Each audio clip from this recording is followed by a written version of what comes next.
Check it. I believe we are live. Layback horns hit me with something like, yeah.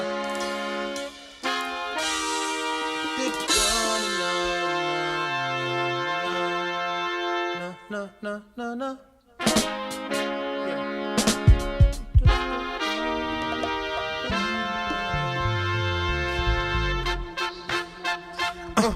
Hey baby, I'm about to be real transparent with you. I've been waiting by this door, just to have a little conversation with you. So don't think I'm creeping, I just want your name. And maybe you can slide your digits too. Cause I put a lot of work in my game. Oh yeah. So baby, role play, role play. Baby, won't you come and role play with me? Role play, role play, role play, role play, baby. I know you know me, I know you know, but let's switch it up. Let's switch it up. Baby, won't you role play, role play, role play? You beat my nerves, and let me be your patient. And you be the I'm gonna be your student. So let me role play. Baby, won't you come and role play with me? Role play, role play, role play, role play, baby. I know you know me. Let's switch it up, baby. Won't you role play, role play? Hey, hey, hey, hey, hey, come on. You got two hands, let me see you clap before time. Yeah, and if you got two hands, let me see you clap before time. Yeah, and if you're happy, now you know it, and you ain't afraid to show it 4 times. Hey, lay back home, give me something real nice right here, 4 times. So baby, role play, role play. Baby, won't you come and role play with me? Role play, role play, role play, baby. I know you know me. I know you know. Let's switch it up. Let's switch it up. Baby, won't you role play, role play? Yeah, yeah, yeah, yeah, yeah. Oh, yeah. I know you feel it. I know you hear it. Come on.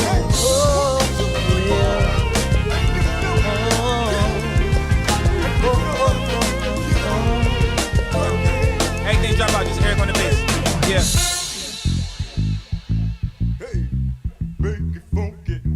Hey, make it funky. Hey, come on. Lay back horns hit me with something else like. Yeah, here we go. It is the night edition of the one and only Between Sundays with these two gentlemen, Darian Brister and Jay Mars, unloading our gripes and grudges on tonight. We out.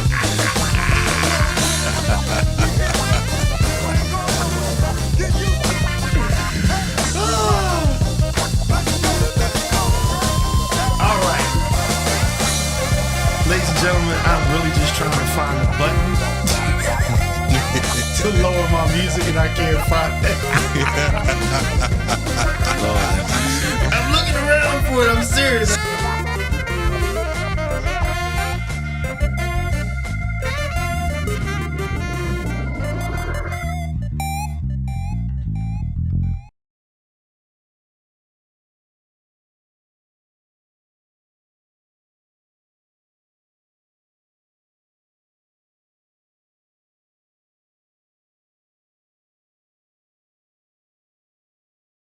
Yeah. See, look, I'm sitting here talking, can't nobody hear me because the sound was off. Now it's on.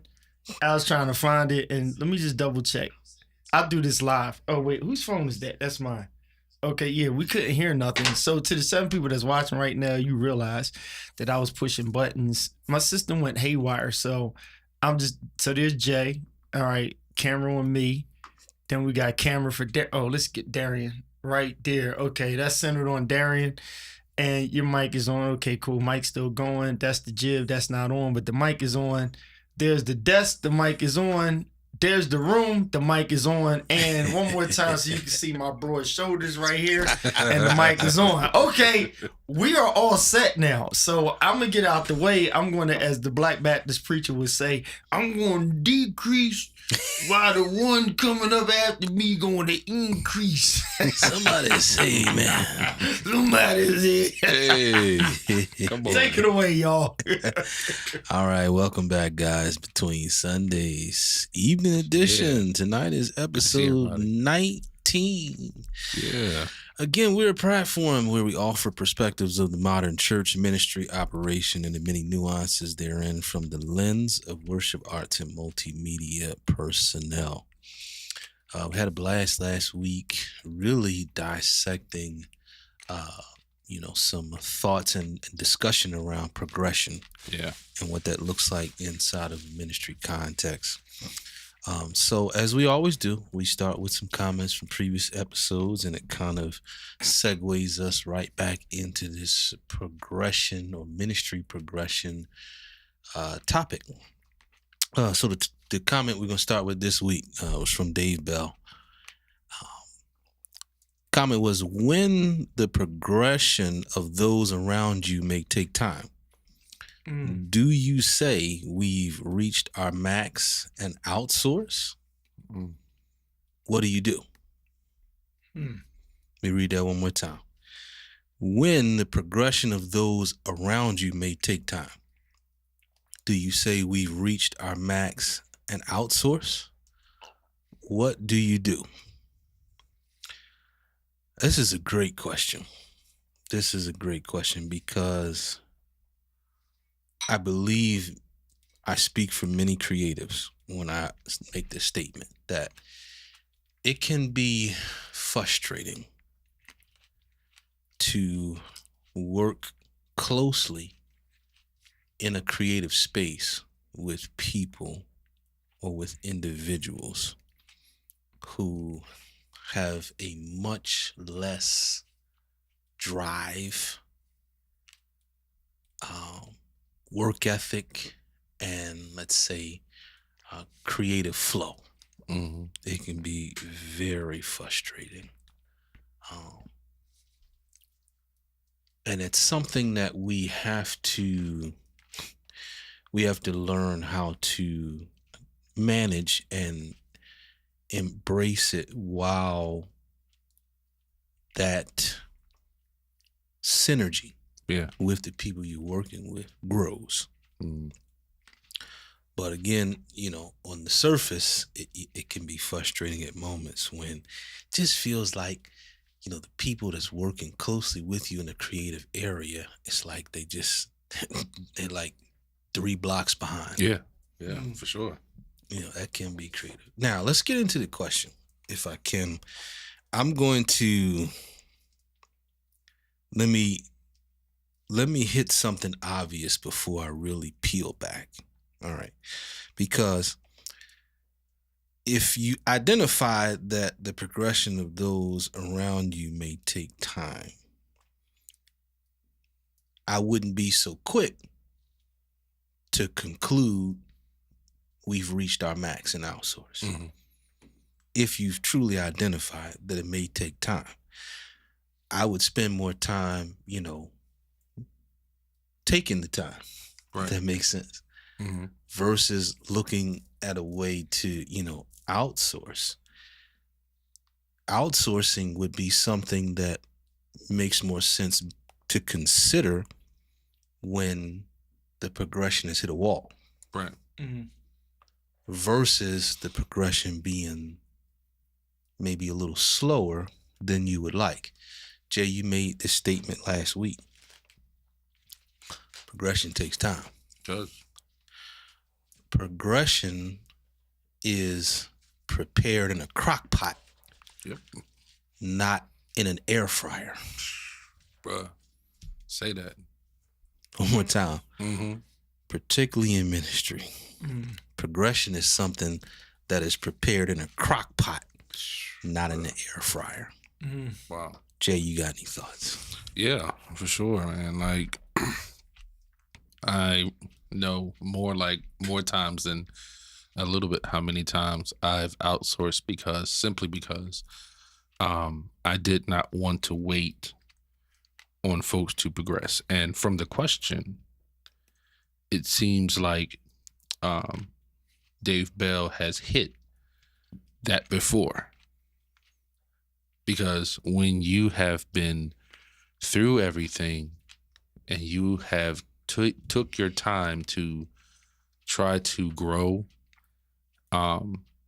folks that are following you, perhaps folks that are under your leadership, and you realize not because they can't, it's sometimes because they won't. Even if it's something just as slow as something as simple as showing up on time can be considered slow moving. Yeah. Because, we're some, us folk. We have Mike's went out. Okay, there we go. So us folk, we have issues with time. Yeah. So if there's something about progression and we can't get the timing right, well, if we can't even get there, how are we going to talk about anything else? Before we get to singing, before we have to first get there. Yeah.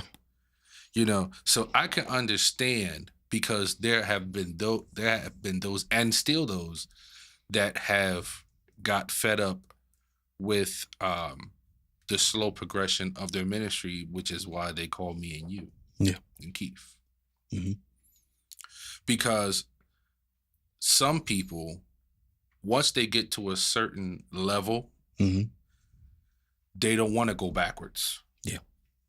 They don't have the capacity mentally and emotionally to try to build all over again. Yeah. Like, let's say you've built up a ministry for 18, 20 years. Yeah.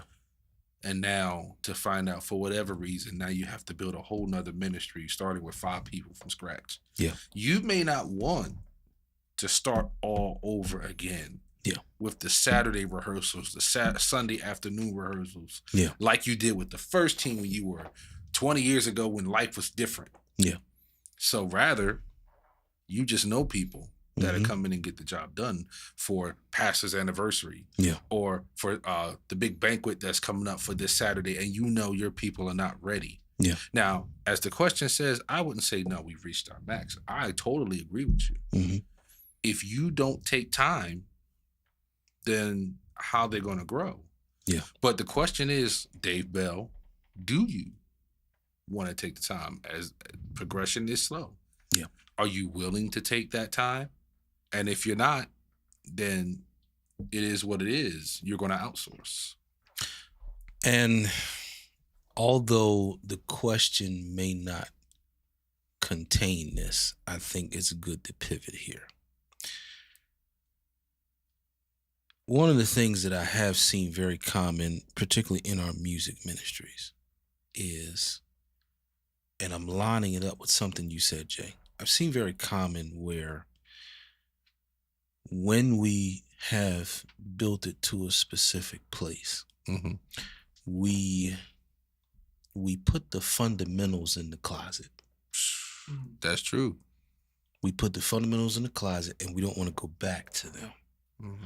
And so now, when those fundamentals have been in the closet or in the filing cabinet for so long, then now our tolerance is much lower to having to go back to the fundamentals. But here's what I believe is the fundamental flaw in putting the fundamentals in the closet at any point. The fundamental flaws there is, okay, that would suggest you're not having any new people come into the equation. Good point. And if you're not having any new people come into equation, then you're speeding up your expiration date for your ministry. Wow. You're speeding that up. Yeah. Yeah. So we got to be careful. And I know this is something that could touch every ministry of the church, but I'm really talking specifically in the music area. Our choir directors, our ministers of music, our music directors. Please don't be in a rush to throw away the fundamentals. Yes.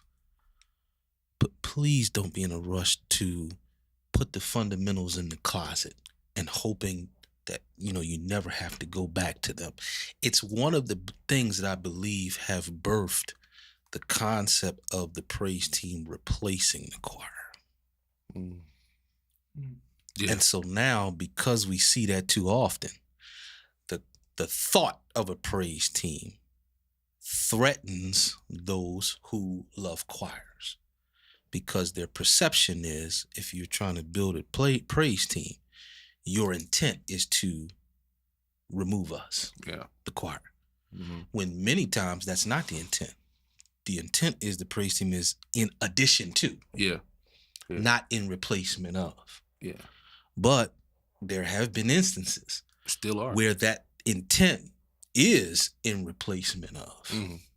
Yeah. So be careful there. Be careful that the fundamentals, you start to filter it out of your music culture. Be very careful there. Now, coming back to the question, do you say we've reached our max? Well, what you've reached is a reflection of the leader. Very good point. So when you talk about those around you, if you're the leader, then the only time the max has been reached is if you're saying you've reached your max. Exactly. Yeah, they can't go higher than you. There you go. And they're not going to go where you're not willing to take them. Exactly. Or willing to put the work in. Now, the outsource part is that's a very interesting wrinkle there. Well, here's the wrinkle. Go ahead. On the outsource. So look at my sister Ina says, but then, I'm reading it like a scripture.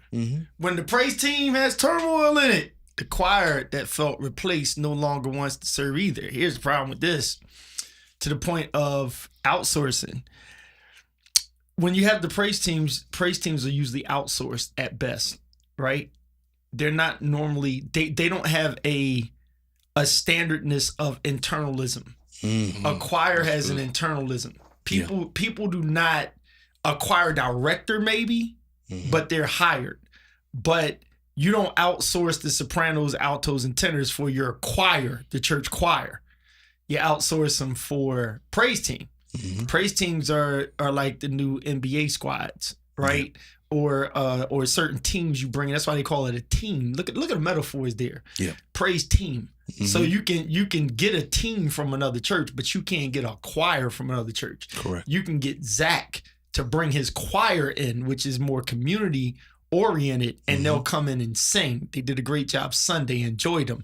But you're not going to have his choir come and sing at the church that he plays for, right? You get praise team people. You can get them on if they're singing on a praise team. You can get, I'll name a couple people just for, I know them. You can get Ashley Howard. You can get Sequia Bailey. You can get Tamika Trina Furby at the time. You can get different ones come in and lead your praise team, and they don't even belong to your ministry, but you will not outsource choirs to be the church every Sunday choir. Right. But here's what's interesting. Most praise teams, after a while, you get enough people up front, you basically have a choir. Right? So our mentalities.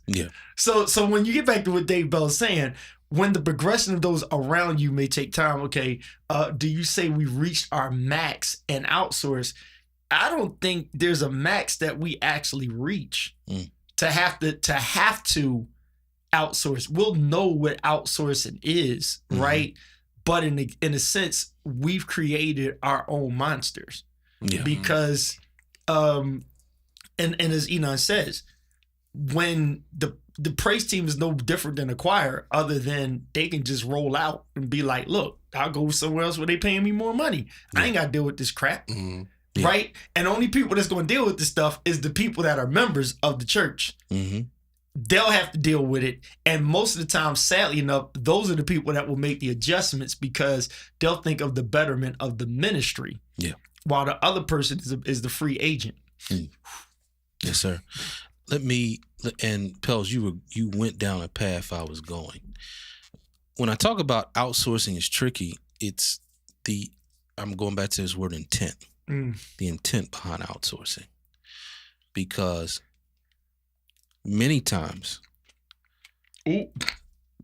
Was it Angel who said that? It was Angel. God dang, I'm so sorry. Yeah. My bad. But so the tricky part with outsourcing is the intent. If the intent is solely bringing in something from outside as the form of, let's say, a ringer, I think that's where we kind of mess up.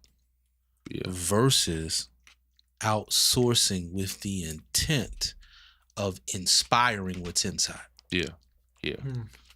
And you know, I personally remember when I was playing for ministry, and I had brought Angel in for a praise team that pretty much just broke down. And when I say broke down, they had maybe 2 to 3 people. But these 2 to 3 people, if I have to say it like this, were the rejects of other praise teams in that ministry. They were not picked, or they were let go because of their because they could not sing as well. And the first thing I told Angel, I'm not gonna lie, I said, listen, we need to outsource. We need to have some. And she was like, no. She said, I'm gonna work with what's here. That part. Wow. And she took those folks and she said, okay, Tuesday is our rehearsal night, but guess what? Are y'all able to meet Wednesday night? Maybe we can meet Thursday night too. Yeah. Just for vocals. There you go. Jay, you ain't got to be here. I just want to go over some vocals with y'all, some fundamental training. So that way, when we get up there, and she and I have to admit, she did an amazing job. So instead of her singing lead, she made them sing lead. That part. Until they started to become comfortable with what they were given in the beginning. Yes, sir. And they had everything they needed. They didn't know it because the person that was in front of them didn't inspire them. So once they had somebody in front of them that inspired them and said, hey, listen, y'all can do this. You've been told so many times that you can't sing because you can't riff like this person, or you can't run like that person. That does not mean you can't get up there and sing what God has given you. Were they the best singers? No. But guess what? They were the most beloved praise team because they gave God what was due. They had a heart for the Lord, and people saw that through the mistakes, through the flaws. And they got a chance to get out there in front of people, losing all of their fear of who's laughing at me because I'm worshiping, who's laughing at me because I didn't hit that note right. You know, so, and exactly, Angel, you strengthen what remains. So as the question says, it may take time, but are you willing to take that time? If you're not willing to take that time, then no, you are going to outsource. And, you know, and I have to admit, like, I was even, I felt some type of way because I was just like, wow, she really took took this, and I was willing to give them up. Like, yeah, we're gonna outsource. Yeah. Because I was so ready to keep everybody happy, Mm-hmm. and I wasn't willing to put in the work myself, but because I had so much other stuff. Yeah. But all she had was them. Yeah. So she was ready, and she put the work in, and it worked out. Yeah. And so here's the message in that story, because it answers the what do you do. Mhm. The message in that story, particularly for us as creatives in ministry, and we are constantly pushing the agenda of progression. Well, one of the main ingredients of progression is inspiration. Mm. So as a leader, whose iron are you sharpening? Bruh. That right there. Are you sharpening anyone's iron? Mm. That's right. And because that's why I talked about that, if they reach the max, well, what does that say about you as the As a leader. leader? Yep. Are you sharpening anybody's iron? Anybody's iron. Yep. Yep. So what do? You need to get the sharpening. Yep. And that also means you got to have your iron sharpened. Exactly. You going in there with So- a dull blade. So now I'm talking to some musicians here. Oh boy. I'm talking to some musicians here Here we go. who don't touch their instrument outside of the time that they're in rehearsal at a gig on Sunday. Mm. Well, you're not equipped to sharpen anybody's iron. You're not equipped. Wow. So what do you do? I would say time to get your iron sharpened. Yeah. And you need to seek that avenue as a leader to get your iron sharpened, both in-house and out-of-house. And then after that, you need to start getting to sharpening the irons that you have stewardship over Yeah. as a leader. So that's how I would answer the question, what do you do? Is some outsourcing a part of the equation? Possibly, but again, check your intent Mm-hmm. before you outsource. Because again, I submit that the better intent on outsourcing is that whoever you bring in inspires those that remain, as Yeah. Angel said. Yeah. Yeah. Good point. Good point. Good point. Pels, you had anything else to add, man? Yeah. Let me get my mic on here. So it's something. So y'all know I'm in the moment person. This hit me in the moment, Jay, Darren. I thought about, like, as y'all are talking, I'm learning and listening, and the posts that we read. My head went back to when I was in Africa, right? And the church that I had to take over for a week, they actually had a practice of the church had rehearsal. Right? Watch where I'm about to go. Mhm. This crazy, y'all. Jay's the best thing I've ever seen. Mm-hmm. The church had rehearsal. Yeah. In other words, the songs that they had were songs that they expected the entire church to be able to sing. So those who knew the parts, those were the only people up front that knew the perfectedness of the part. Right? Yeah. So it's like, you don't have professional clappers. You expect everybody to clap. Yeah. But you don't expect everybody to play the drum beat. You expect the drummer to do it. Yeah. Right? You expect the organist to play, the pianist to play. You need somebody that correctly knows the soprano, alto, tenor, the movement of the song. But clapping is so universal that, look at our praise and worship leaders. They say, come on, everybody, Yeah. put your hands together. But they don't ask everybody to sing the whole song. Right. We've gotten to a point where we're creating songs that's just like, all right, we doing this, and then okay, here go y'all little part. Okay, give me the mic back, and it's this us, right? And then depending on what song it is, we're starting to get entertained by songs that are so difficult for the congregation to sing that all we can do is enjoy you doing it, Exactly. right? And then we have to wait on our chant part. Yeah. And remember, we weren't built off of that, where it's like sometimes you want to go back to some foundational things, right? That way we're specific in, remember, a choir selection. This is crazy. God help me. Look, watch where I'm going. When we said about replacement, when we're looking at what Angel posted, not Enoch, Angel posted and something else I see in the comments, the replacement of what we're saying choir and praise team, right? Remember, the choir didn't open up the service. The choir was in the back. They marched in and they had an A and B, C, D, E, F, G selection. Right. But the rest of the singing came from the use of the congregation. Yep.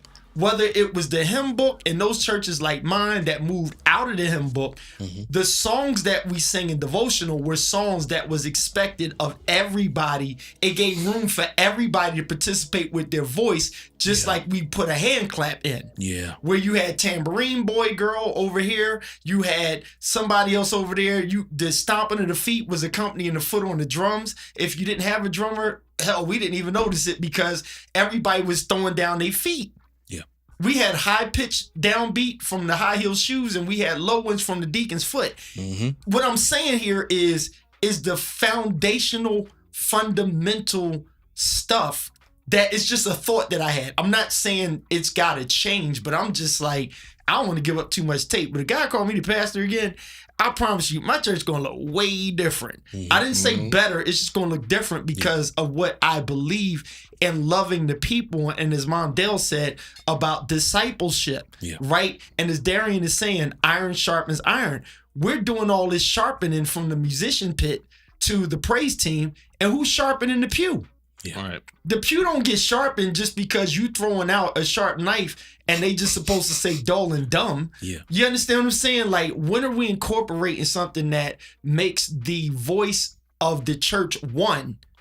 Like, we have to start simultaneously incorporating that. If not, we are building the girl and boy band. Yeah. Right? That's our artists and not our sisters and brothers. Yeah. The team is the Eagles. Yeah. You don't go to the stadium to play on the field. You go to sit in the bleachers and cheer them on. And then when they win, you say we won, but you don't get the money that they got. Yeah. So if we one body and of one, then they can't be on the field and we in the bleachers. It gotta be everybody on the same, like, we all got to be on the field when it comes to church. Like, the mentality has to be there at least. That's all I'm saying. We have to start thinking about the mentality. So back to Darian's point, we don't have to pull the hymn book back out like we did, but think, what was the effect that had? Yeah. Everybody turned to page 322 and everybody sing this. Nobody's asking you if you got a perfect voice. Yeah. We're asking you to participate. There you go. I believe we can accomplish that. And that's what I saw in Africa that was crazy, because the culture of the church itself was every daggone body in that church sang total praise. Yes, sir. Everybody. And it was crazy. Yeah. And I'm like, if churches can start doing that, look at how it will affect the loss that we're bringing in. Because as Darian said, the influence will not be to look forward and put the phone up to live stream how dope this is. You're singing too. Yeah. And when you come home, you say we. There you go. Our experience, not that boy good, that girl good. I'm just saying, it's something to think about. Yeah. Dope. Let me say this before we move to the next comment. Next week, I'm likely to start some trouble next week, because we are going to talk about aspects of the worship service as we see them commonly in our churches. Brothers.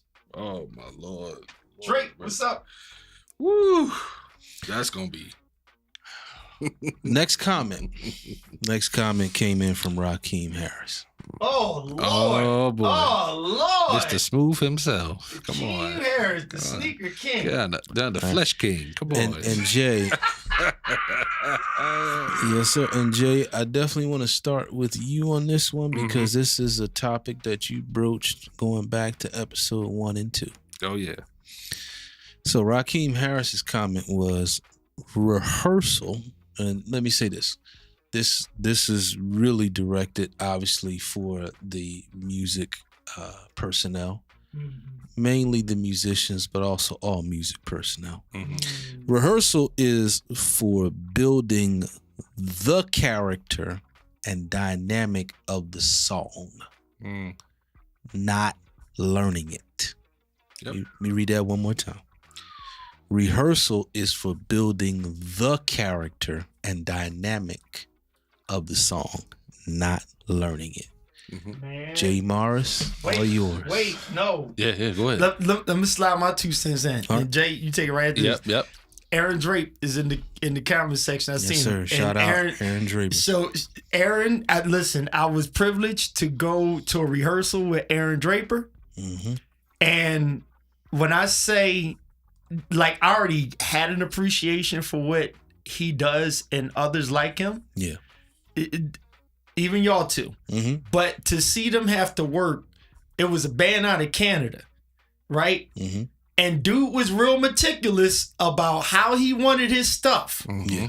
And they had to do everything precise. Mm-hmm. And when I say them Negroes was on point, him, Man, it was Watt on the bass. I think it was Rashid on the drums. Mm-hmm. Drake was in there. I mean, notes, Drake picking up one thing on this, Yep. that part, and 18 bars in, he got that. Switch off. Yep. Doing this and that. The third, they calling different songs. It was rehearsal. So I say this in Jay, here you go. The rehearsal was the building the character, the whole thing, not learning it. Drake had to go in there knowing exactly every daggone song, every break, every structure of it, and then they put it all together in the character of how they wanted to be on stage. And I'm looking at him and the car, me like, damn, boy, you working. That's work. And if people felt with church the way they have to do something like that, I think it would be better. So you expect the pastor to dig into the sermon, to know the Greek, Hebrew, all this move and bless my spirit. But we just want to come in and just drop in and just wing it. I'm sorry, Jay, take it away. Wow, man. And, you know, piggybacking off of what Pelzer said, you know, I remember a while ago I was playing for a good brother by the name of Bubby Fan. And one thing about Bubby is he's one of those guys that know what he wrote. He know how he want it done. He knows exactly how it's supposed to go. So if something is not right, if the kick is not supposed to hit there, he's gonna say something. And even if it's that one, if you gotta hit a G just for 1 second at a certain point in the song, he want that. Most of us as musicians, we have to work on how we consume music. Yes, sir. Yes, sir. The way that we consume music will tell everything about you in front. Yeah. I said it before and I'll say it again. I don't care how talented, how gifted a musician is. If they don't know the song, you can't riff, lick, or anything your way out of knowing the song. Period. So to go to my bro, what he said, Rakeem, rehearsal is for building the character and the dynamic. Not character. That's interesting. You know, see, here's the thing. Each song has a soul. You know, there's certain things that make that particular song what it is. Yes, sir. I'm gonna just use Kurt Franklin's Stomp. There's certain aspects to that song that makes that anybody that hear it, even if you don't play, Yeah. they'll hear a certain groove, a certain downbeat that they can say, okay, I'm familiar with that. Yeah. That's Stomp by Kurt Franklin.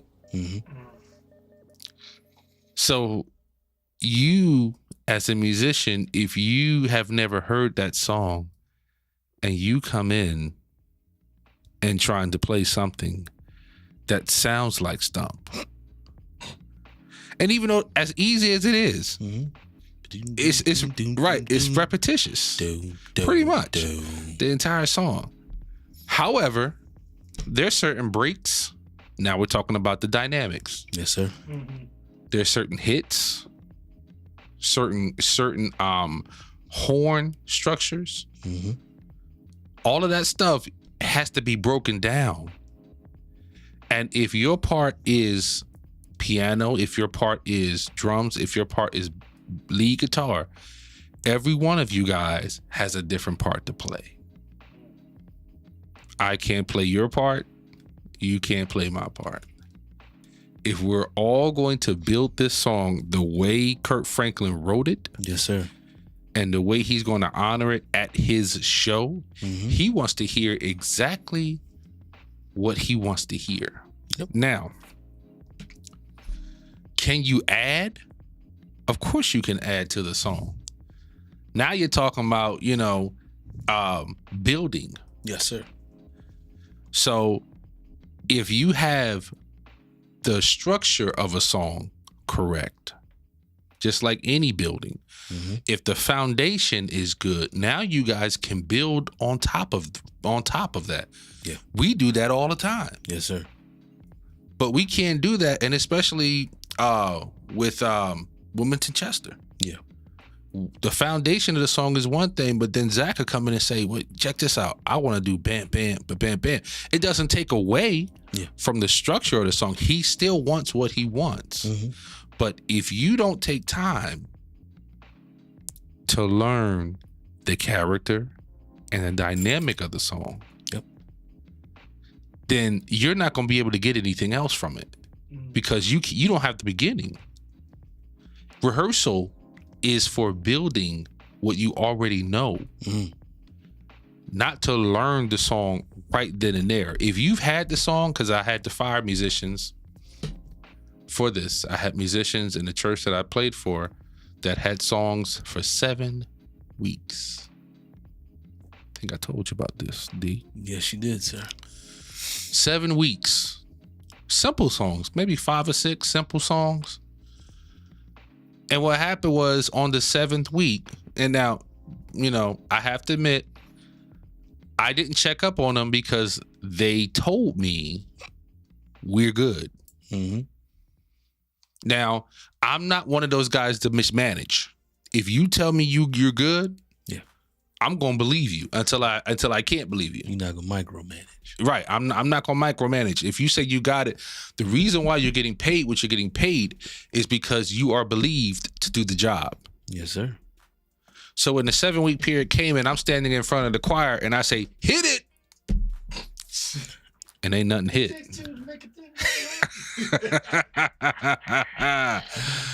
And nothing came out. Nothing came out. True story. Nothing came out. I'm like, okay, let's try it again. Hit it. Nothing came out again. What the hell are y'all doing over there? That's exactly what I said in the mic. The hell are y'all doing over there? Oh, the track machine broke. Okay, fine. If the track machine broke, y'all all got hands. Play it without the track. Crickets. So you mean to tell me y'all had 7 weeks? See, this is the part. This is the part right here where now I was forced to outsource. Yeah. Mm-hmm. Yeah. I was forced because I could not play it myself because I had to direct. Mm. So I had to be in front of the choir. Yeah. And where the organ was I'm not able, where it was located, I wasn't able to direct from there. Mm-hmm. So I was forced to outsource, pay out more money because those that were in place did not learn the music. Mm. So the first thing, in order to build the character of a song, you first have to have character. You first have to have as much character to learn it. There you go. Yes, sir. You when somebody gives you and trusts you with a set. When somebody trusts you with the set, Mm-hmm. this song, they have put their trust in you to where if you're not able to, you should have said that. Yeah. However, if you have the kind of character to be and say that you want a certain amount of money per week, and you still have not learned music, there's a problem. Yeah. And I'm gonna leave it at that, D. We shout out some watchers. All right. Trinity Reese, Charles James, Charles. Dave Bell, as always, Mrs. Morris, of course, Mm-hmm. Joe Harris IV, Conrad Blake, Ben Presley, Mom Dale Sharp Lee, of course, Sandra Snow. We mentioned Aaron Draper, Rob Speaks, Hassan Hurd. Who else we have? We mentioned Corinthia Nicole, Minister Aronessa Harris, Jim Lee, Marquise Shaw Cotman, Wilma Freeman, Michelle A. Harris, Ola Leon McCrae, Diamond Bond. Thank you all for tuning in. Mrs. Brister, Tracy Curry Williams, John Palmer. Thank you all for tuning in. All right, so I'm going to spend a good amount of this aiming at musicians. But before I get to musicians, I do want to mention that this fully applies to choir directors and singers. One more time. Come on, sir. This fully applies to choir directors and singers. Particularly when you've been given the music in advance. You've chosen the music as the choir director in advance. Yep. Now, let me start here.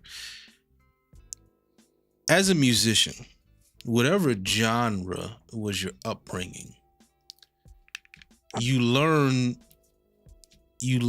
or you adopt instincts. So there are things based on your upbringing and the genre that you're brought up in. You learn and adapt musical instincts. And what I mean is that there's some things that you can play without much thought or concentration. Particularly if that particular thing you've played it many, many, many times. The reason I bring that up is because I've seen many musicians in the church realm try and get by on instincts alone. Wow. They try and get by on their musical instincts alone. And what is the substance of that we see? Well, the substance of that we see is they're walking in the rehearsal, listening to it in their ears. They're trying to cram it in the car on the way to rehearsal.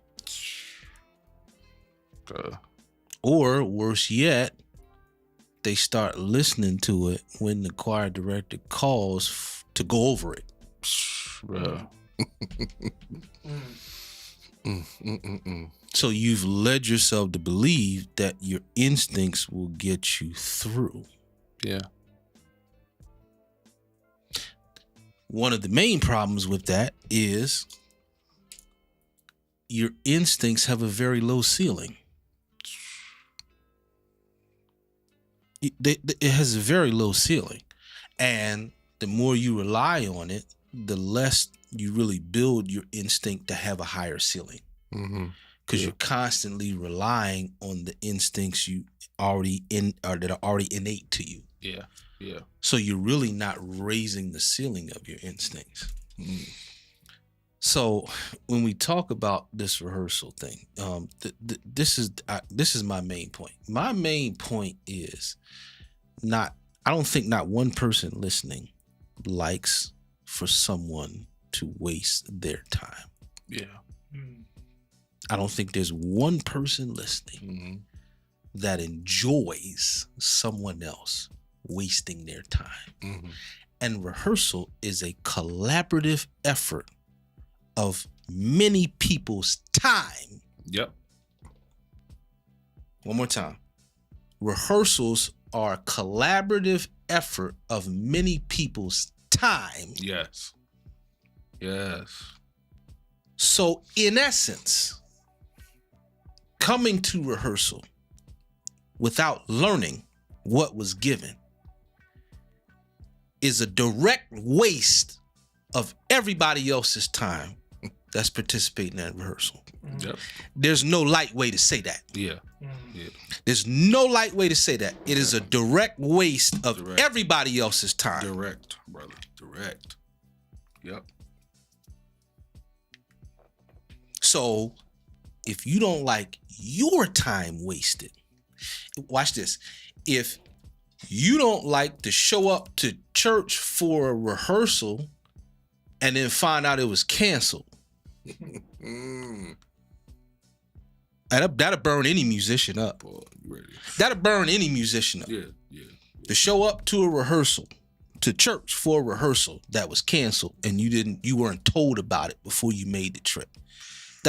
Well, I submit it's the same thing. It is. It's the same thing if you come to rehearsal not learning the music that was given. It's the exact same thing. The exact same thing. And so as you can see, my tolerance for that is extremely low. As you can see by my energy. My tolerance is extremely low. Now, before I leave this topic, I want to talk about the character that you mentioned, Jay. Because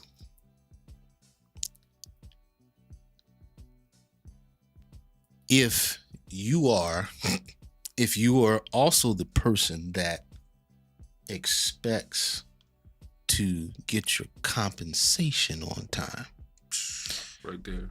you don't want to wait 30, 40 minutes after church for whatever was agreed upon as your compensation.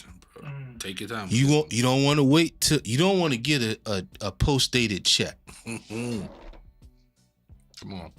Take your time with it. You only want to wait till midweek.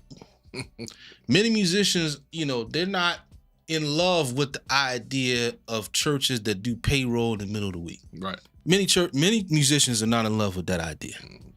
Why our mind is handcuffed to we did the most of our work on Sunday. We want it Sunday. Give my envelope. Yep. So the character that you expect from the church, the character that we have I'm not even going to use a PC word. The character of the church that we've tried to eviscerate because of our horror stories when it comes to compensation. Okay, that same character you expect from the church, then you should display it. Yep. And one of the ways you display it is you come into rehearsal prepared. Bruh. Let's stop with the catch-22 stuff, where we complain about everything the church doesn't do, but we can't rely on you to come to rehearsal prepared or even to come to rehearsal consistently. We gotta stop that. That math don't math. Yep. Pels, you got anything else to add? No, I was just reading the comments. I like what Mom put in there, and the question was, I don't know if y'all seen this. If music ministry, If music is ministry, doesn't it first have to minister to you so that it can minister through? Therefore, it's not just knowing the words, but it's about the words knowing you. I mean, I totally agree with that. Yes. A lot of what we talk about that cycles back into itself is the authenticity of the why. Yeah. A lot of times people, they mess with the word anointing rather than authenticity, right? It's like we just take, I'm gonna use that in the sermon. If we just take authenticity in who you are, Yep. In Christ, I am a new creature. I have been identified with Christ. Nevertheless, not I, but Christ who lives in me. That's authenticity of being saved. So we do so much with the word anointing because it sounds more mystical. Yeah. And anointing is not a mystical fake word. It's a real word. But anointed for service is something the Corinthians tells us that we are the ministry of reconciliation. Or to reconcile, then there's a practice to it. And the Holy Spirit causes you to want to be better. Study to show thyself approved is not a think about it. But I believe without the deeper study in there, that Paul's intent in saying that is to do what's in you to do. Not make yourself feel like studying to show yourself approved, but do it because that's your nature. Right? So it's like the dad that believes that his son is trained enough to kick somebody behind if they bullying him. It's like, yo, go kick his behind. Not because you don't know how, but because it's in you to do it. Or say, man, get yourself together. You a brister. Yeah. Then the idea behind that is that you're built for it already, so do it. So it's funny when we're twisting arms and people don't see it. Something I said, with photography. So many of you, if you're looking at the stuff that I've been doing lately, I'm kind of like a jack of all trades, master of none. But I master in anything that I'm trying to do, right? I'm going to try to find a mastery in it. Darian's technically a better bowler than me, but in my brain, I can beat him, right? And I have beat him at times, right? But it's like, that's not something where you can't ever prove you're top dog, right, in it. Yeah. But when we go, if he's on a different team than me, I'm going to crush him. And in his brain, he's going to crush me. And then respectfully, we like, yo, bring it. Yeah. That's because we study, like, game recognized game. You know what I'm saying? And it's better. There it is, Darian. Musicians should have the same connectivity that our bowling team has. Yes, sir. Nobody's expecting you to be perfect, but know your stuff. Like, figure it out. You threw a bad ball. Yep. You got 4 more frames to figure this out. Oh, you're doing that bad. First game, it's a wash. We covering for you. Yeah. We expect you to figure out the second game. There you go.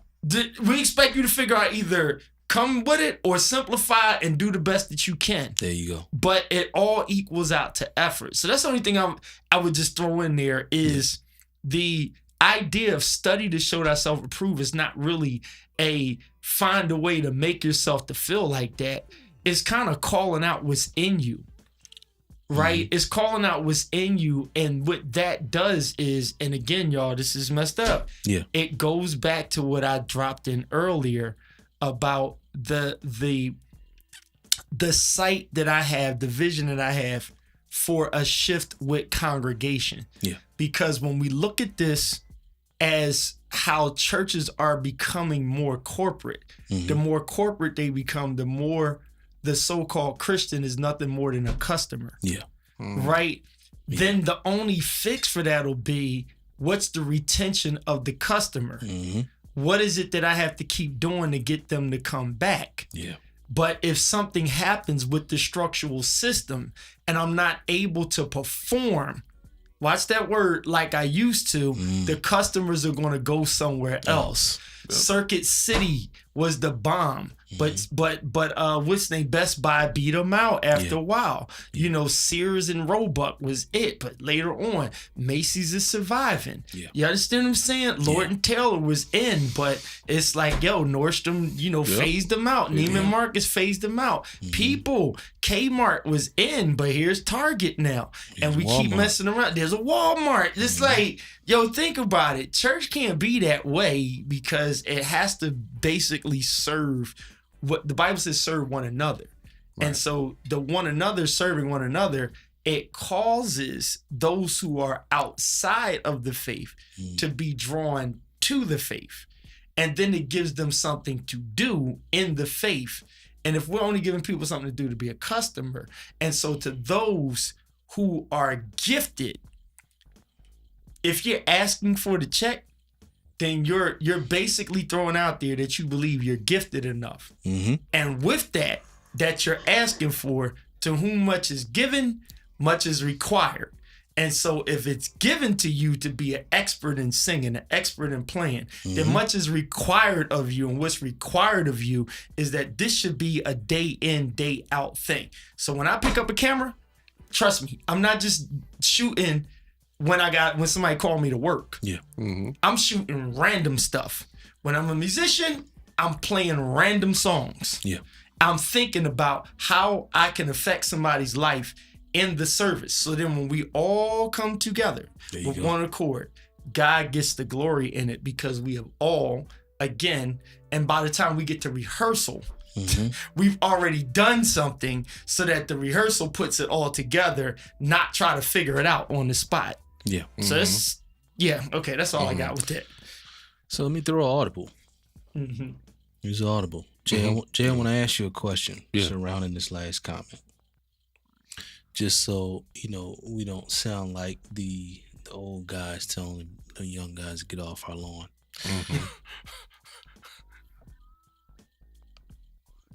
Your rehearsals on Thursday. You get the music Sunday evening. How much time, let's say 4-song set, how much time are you spending with the music? For me, I'm just being honest, at the stage I am right now, where I've learned to consume music, 4 songs approximately is going to be about hour and a half, maybe 2 hours for me to sit. And, you know, because my process of learning music, I'll listen to it over and over again.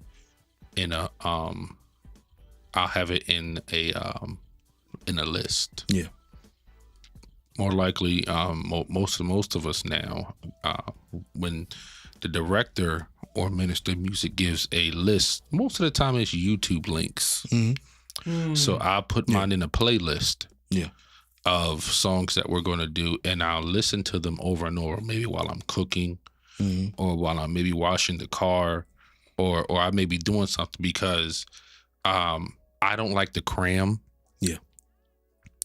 I learn better by learning it subliminally. Yeah.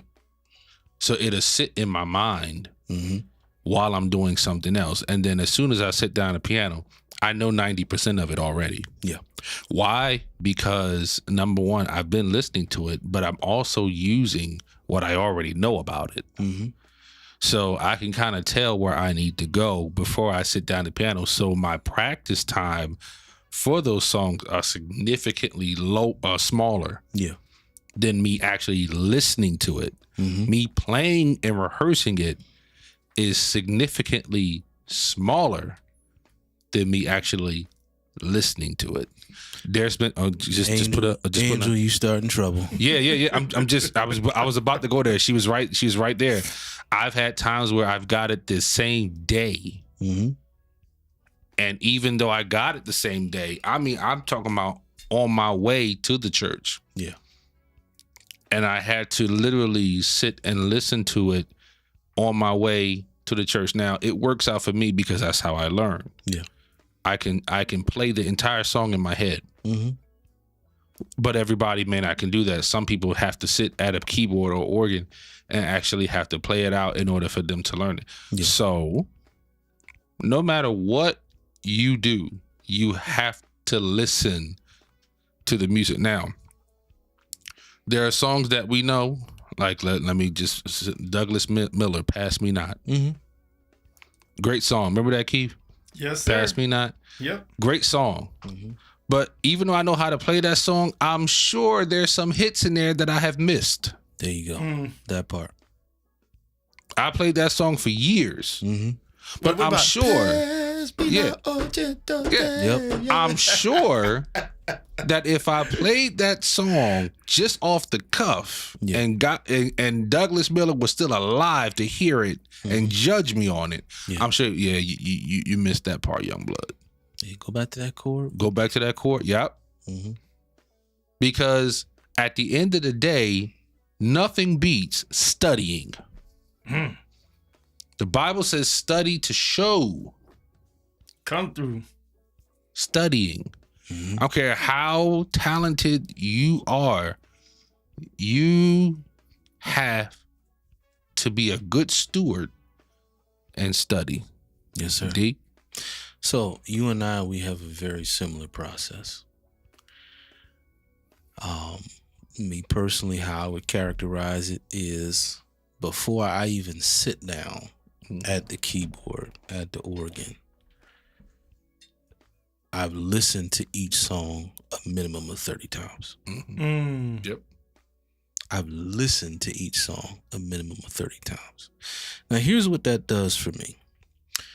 What that does for me is it starts to embed the songs, what I call the song's GPS. Mm-hmm.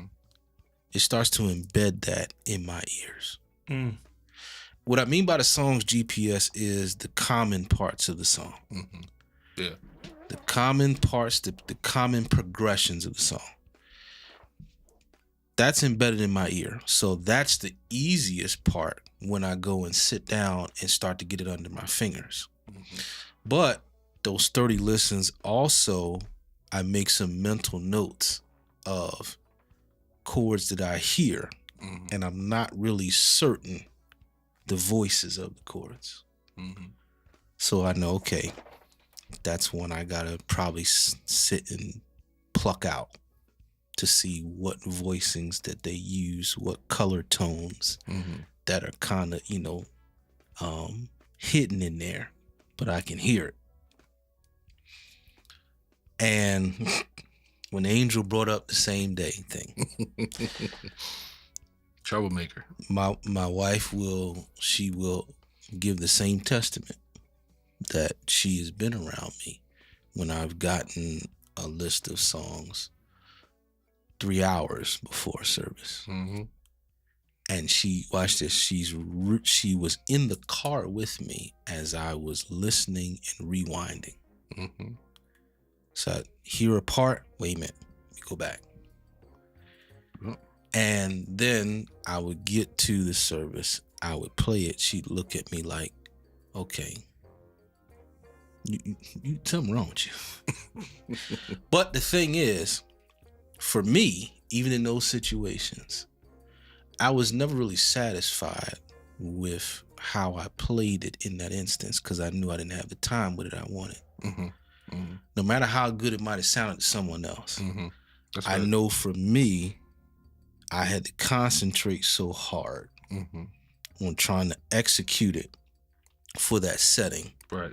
that no, I'm not satisfied with, okay, I know it. No. If I got to think that hard, I don't really know it. Exactly. Now, can I add a wrinkle Yes, to sir. what you're saying? So, learning the music is different than learning the actual parts to teach. Mm. because you also teach. Yes, sir. I also teach. So it's a little different process learning the music rather than learning the music that you have to play and The vocal parts. the vocal parts, because the vocal parts sometimes don't always do what the music is doing. Correct. And sometimes the embellishments of the vocal parts can be quite complicated. Yeah. I'll put it like that. And uncommon. And uncommon. Yeah.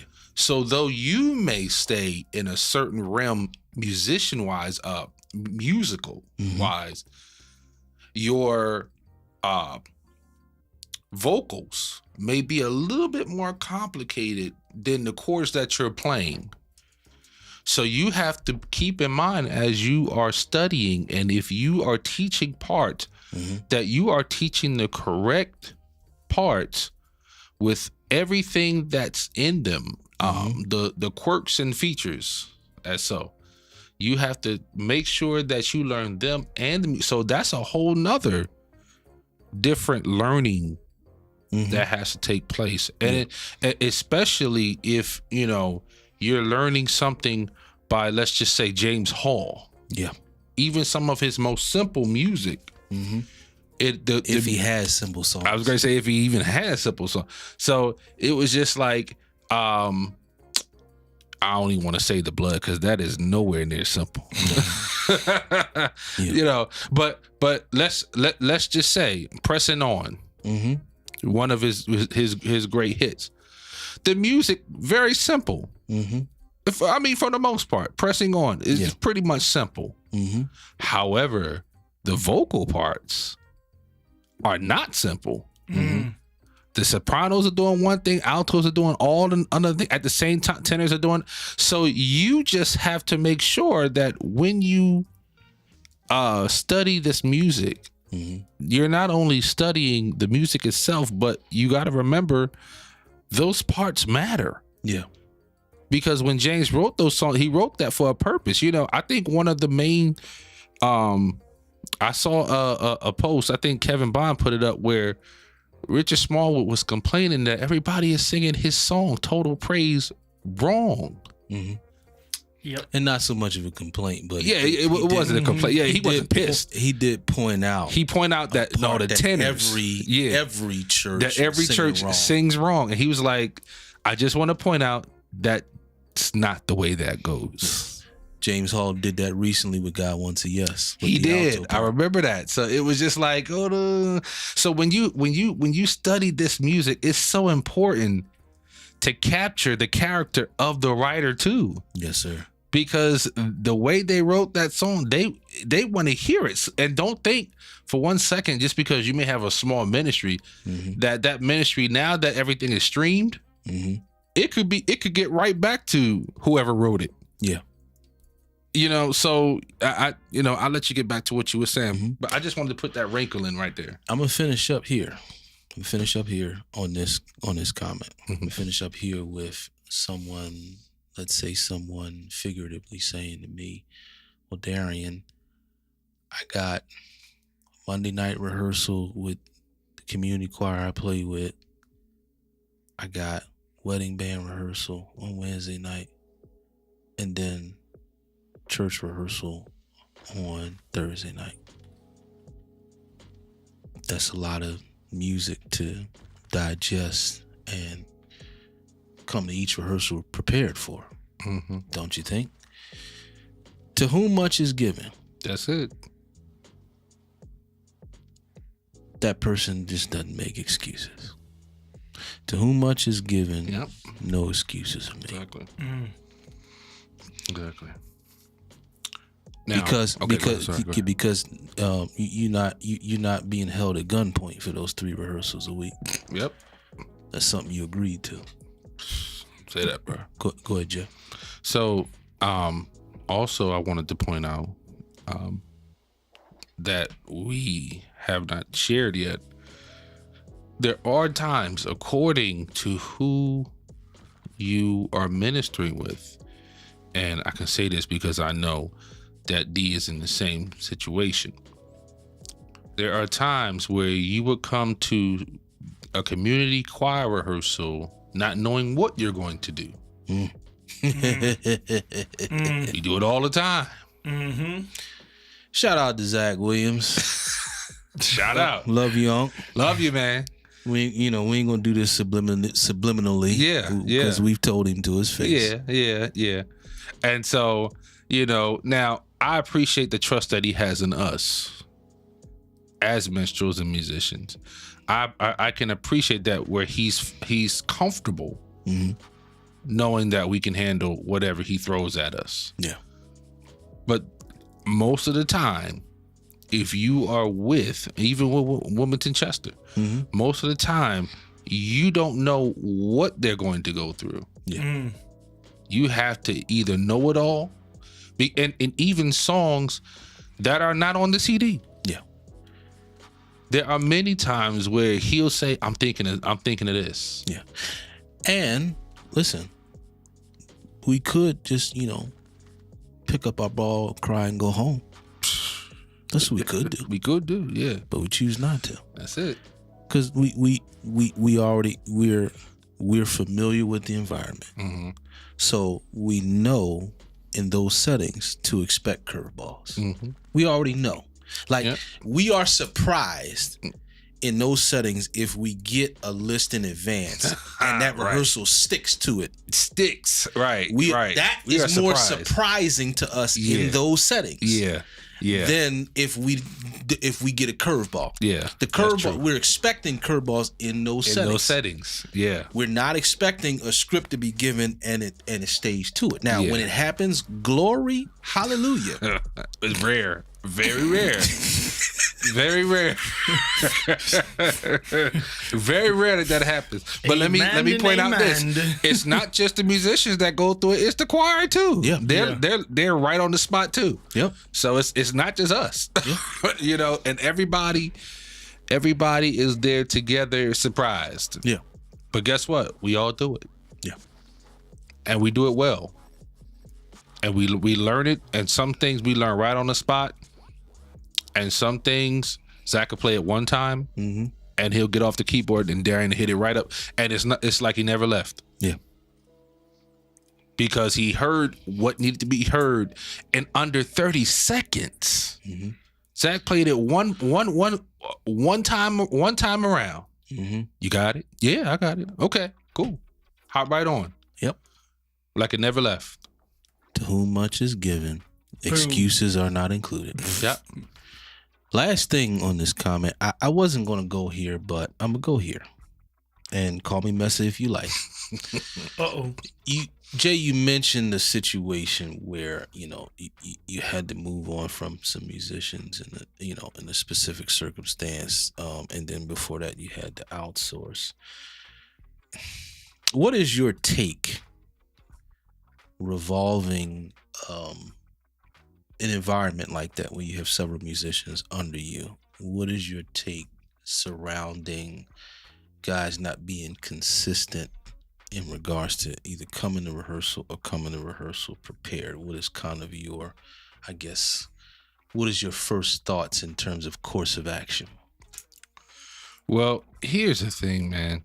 To be honest, you should not be promoting yourself as being ready for the type of ministry that is fast-paced. If you are not a fast-paced thinker and you are not a fast-paced worker, if you do not work well under pressure,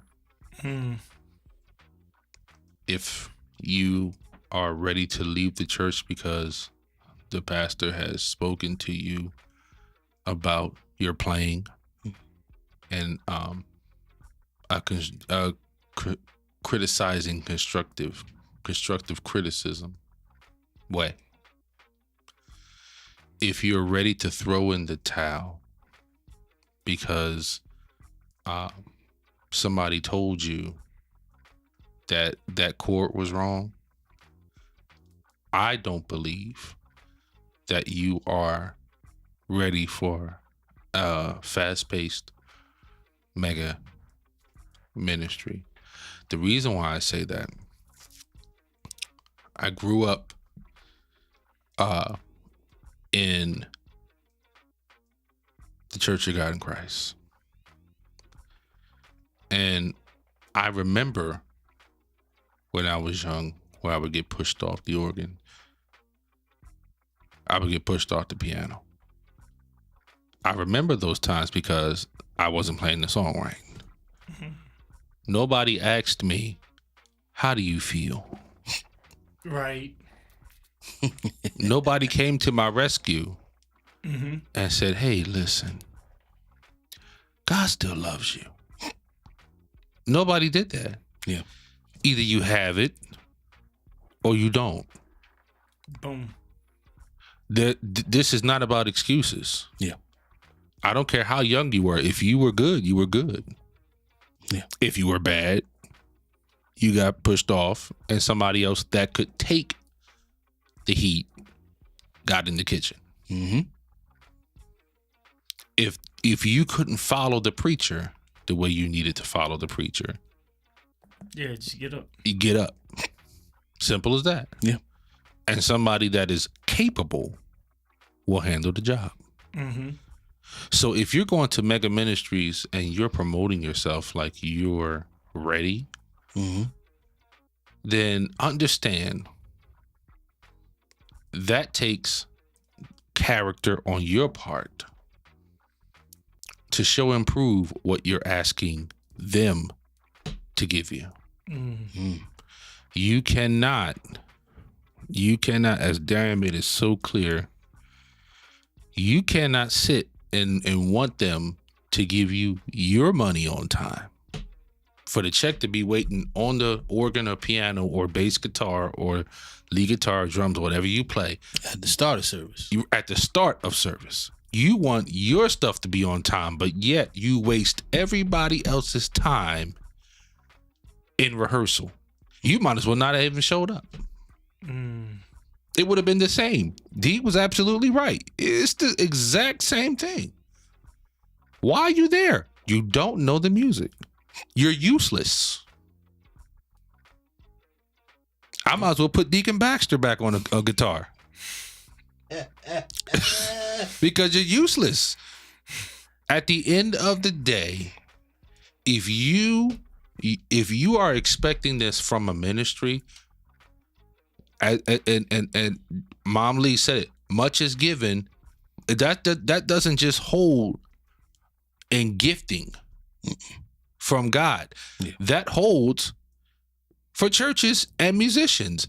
Much is given, much is required. You want this type of money, then you need to be able to handle that type of pressure. So when we send you 7 songs, we want those 7 songs ready. Yes, sir. And quitting shows your true intention.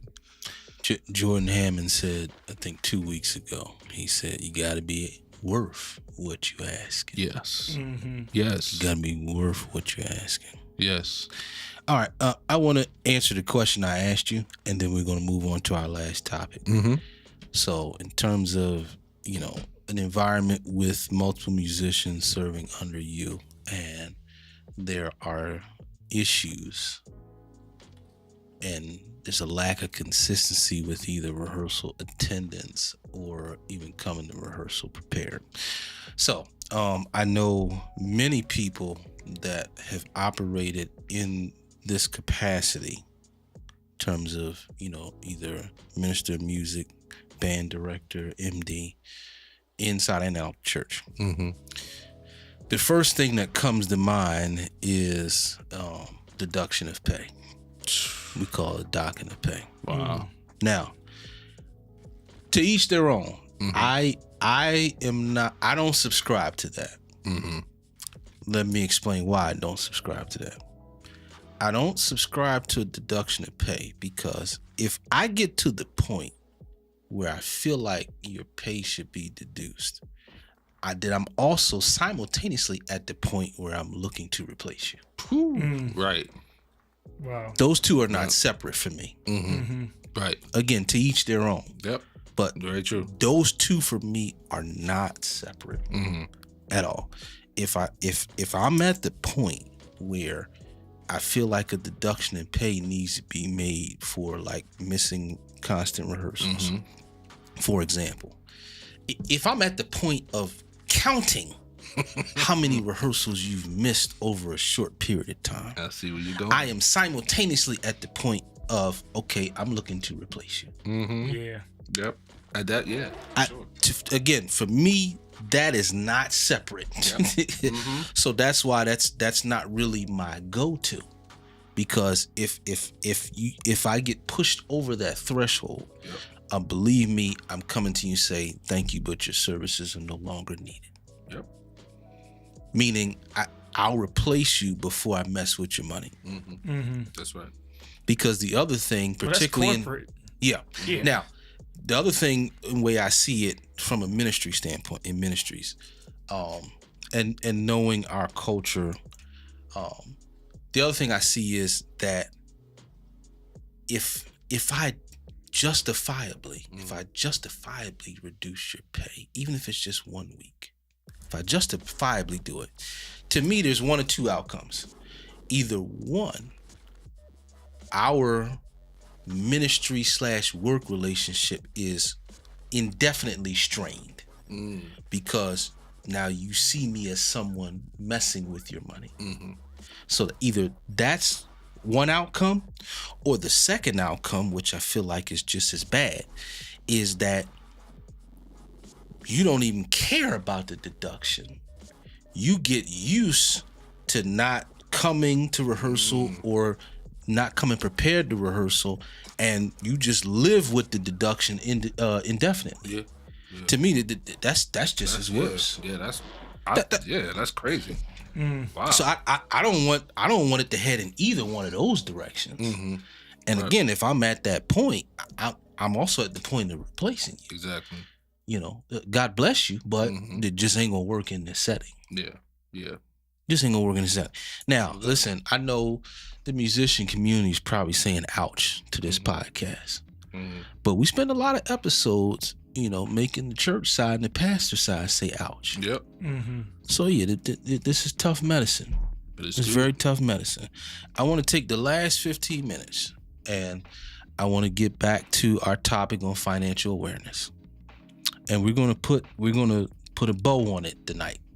All right. And I just want to ask one question, and I'll throw this around for any input.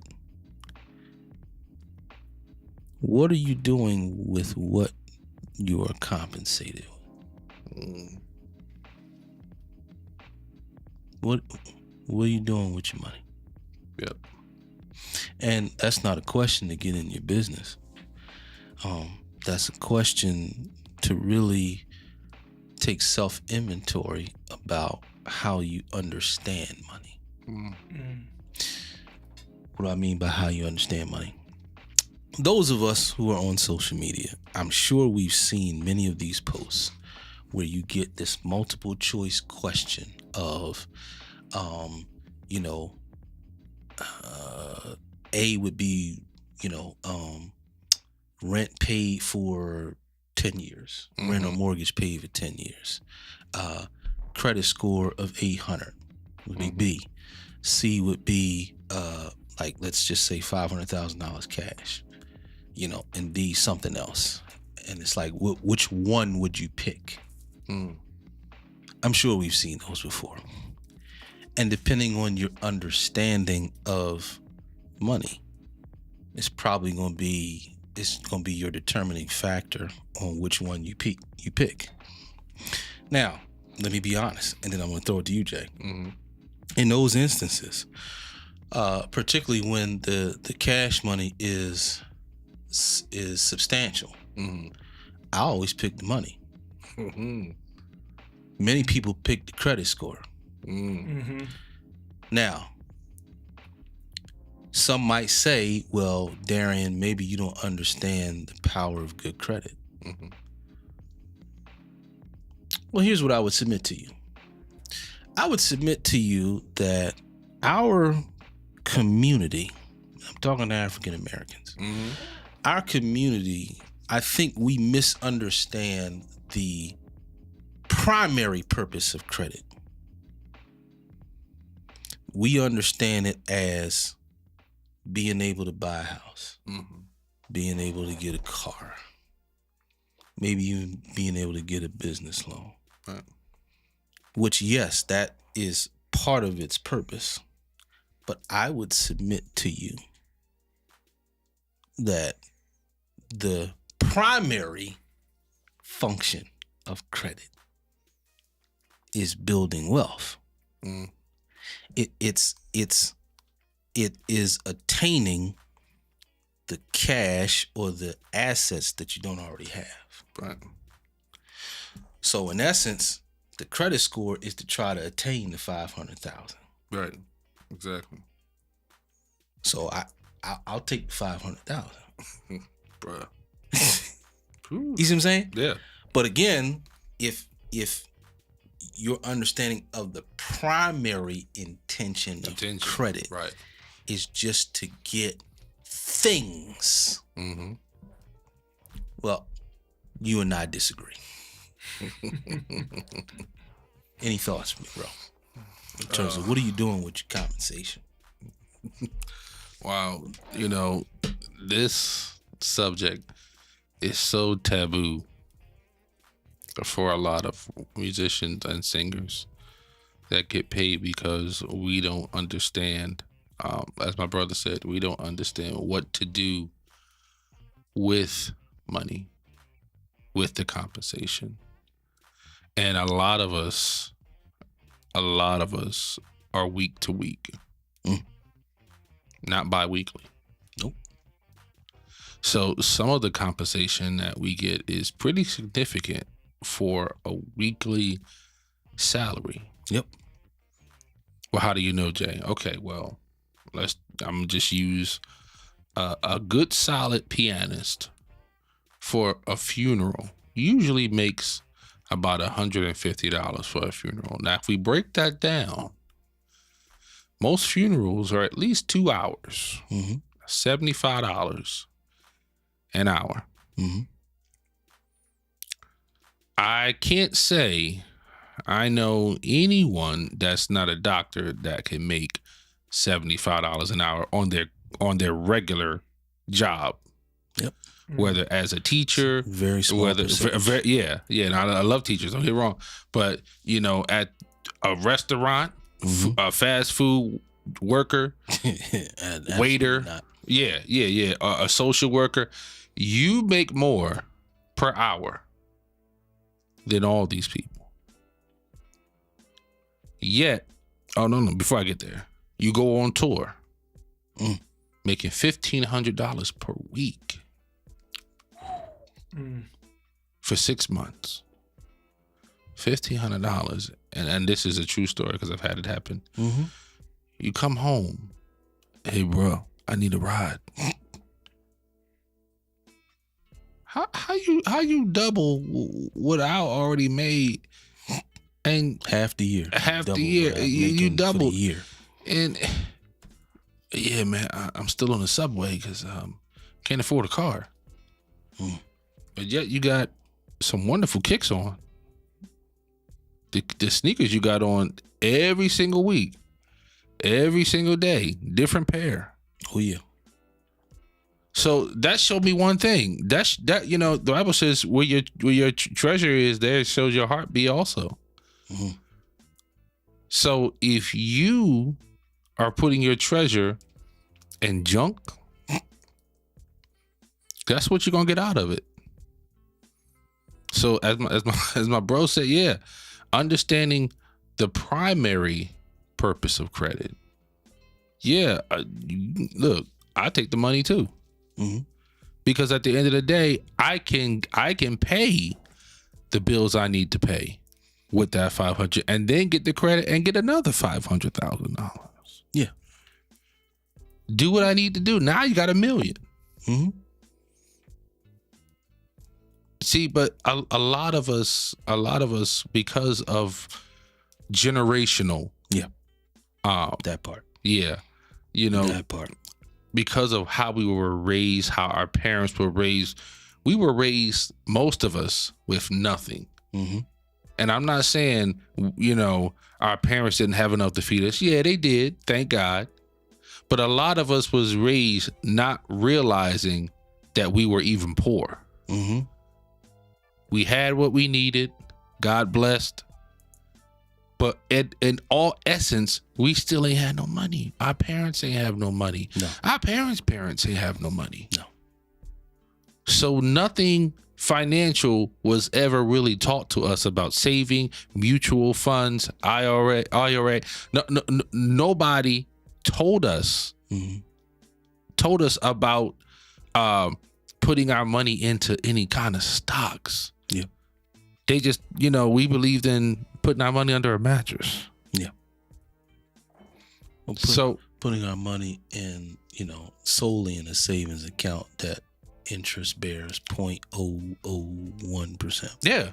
And we were told, if you work hard, and we look at our parents, who some have worked over 50 years and still have not gained wealth as they wanted.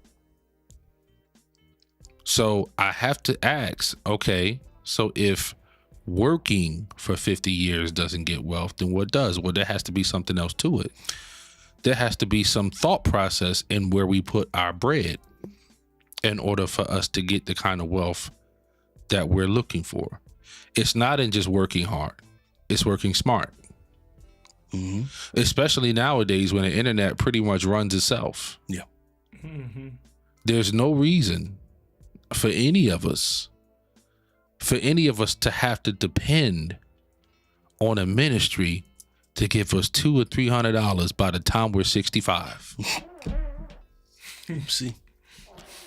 Oopsie. You still trying to if you are, no, I'm not saying nothing. Look, if that's what you want to do, that's fine. But I do not want to be 65. God let me see it. Still trying to get on that organ seat Every Sunday. every single Sunday. Now I said have to. Well, you got to make it to church by 8:30. Yeah. And you have to be on that organ seat in order to pay your bills. Yeah. That's a problem Yeah. for me. Pels, I'm coming your way. Let me say this. We're not speaking from people we're speaking from a position of on the journey. Yes. We're not speaking from a wealthy position. Yes. We're speaking from people on the journey. Who have gained the understanding to make the journey. Yeah. And to strive in that direction. But let me say this before I get Pels to jump in here. One thing that'll be extremely beneficial for anyone, but obviously our audience is, you know, the music community. One of the things that'd be beneficial to understand is two things. A depreciating asset and a appreciating asset. Yeah. If I'm speaking a language that is not familiar, take some time, do some research. Mm-hmm. A depreciating asset versus an appreciating asset. When you learn that, then you start not to spend your money as much. Yep. Yep. But you also come to learn about investing. Yep. Because when money is invested, money makes money. Yeah. And one of the things, D, to piggyback, understanding, as you understand what is a depreciating asset, you won't buy frivolously so much. Because one of the reasons our people, we look at what we drive as a status symbol. Yep. You know what's crazy? that same $50,000 that you spent for a car, financing a car, why won't they give you that for a business? They'll That's give you a can of $50,000 for a car. That's a can of worms right there. Why didn't you go for a business? No, I don't want a car. Now I know you can give me $50,000 for a car. I don't want $50,000. I want a personal loan for $50,000 because I want to start a business. Mm-hmm. See that right there. Yeah. And I'm going back to Baby Boy, Guns and Butter. Yep. That's Stuff that appreciates starting a business, running a successful business, Yeah. having enough to fail and come back. There you go. Because you will fail in this season starting a business. It doesn't mean you're a failure. Mm-hmm. It just means some things you're not going to get everything right the first time. You come back, do it better, learn from it, and then succeed. Pels, I'm coming your way. Let me ask this taboo question. Uh-oh. What, and I'm speaking to our community, last time you got a lump sum of money was probably your tax return. Where'd that money go? All yours, Pels. Ooh, look, I'm the bad one to take on something like that.